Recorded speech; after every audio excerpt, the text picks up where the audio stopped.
Umangon ka, Cassiopeia. Emre, Hayaan mong ako ang humarap sa kanya.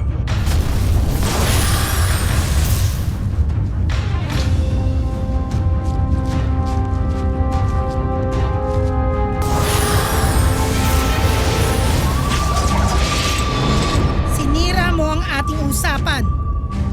Bakit mo ko pinakikialaman? Ikaw ang unang sumira sa ating usapan. Pinakialaman mo ang mga diwata.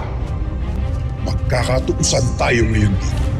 Sa sandaling ako ang manaig, lilisanin mo ang Encantadia at hindi ka na maaari pang manggulo sa sino mang nilikha na naninirahan doon.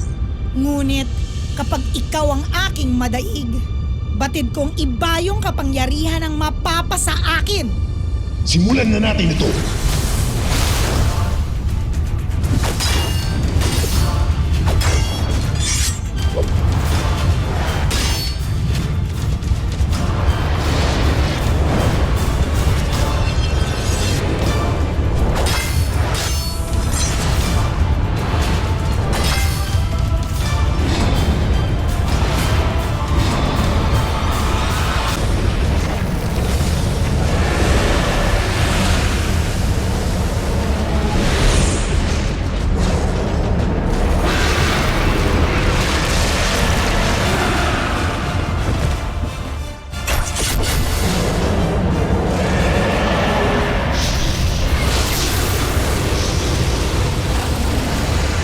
Ngayon, Emre, magwawakas na ang pagiging bathala mo!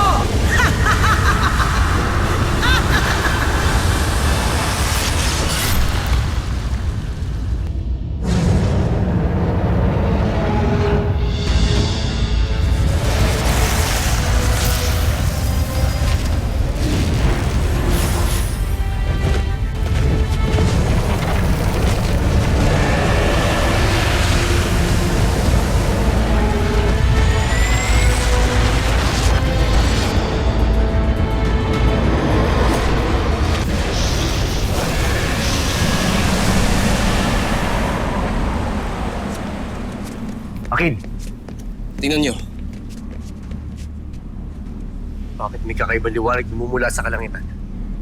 ngayon ko lang din ito namalas sa buong buhay ko dito sa Encantadia. Mukhang may nagaganap hindi ka nice-nice.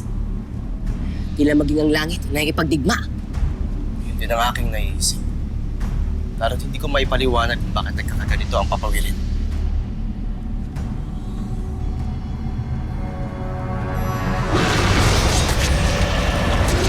Bumalik ka na sa Bulaak, Arde!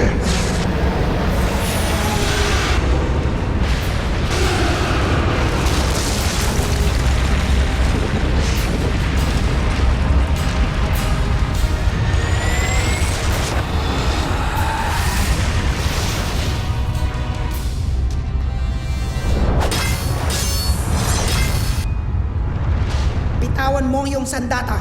Hindi ko gagawin yan kung hindi mo ibababa ang sa iyo at kung hindi mo ipagkakaloob ang aking mga hihingin sa iyo. At ano ang kailangan mo? Alisin mo at bawiin mo ang sumpa mo kay Pirena. Nang sa ganun ay magbalik ang buhay na hindi pa napapanahong mawalay sa kanya. At kung di ko ibigay ang inihingi mo, Habang panahon tayong maglalaban dito hanggat hindi kita nadadaig at napaparusahan gaya ng ginawa ko kanina kay Arde. Kaya mamili ka, Ether. Pagbibigyan mo ang hiling ko o ibig mong hindi na magwakas pa ang ating labanan.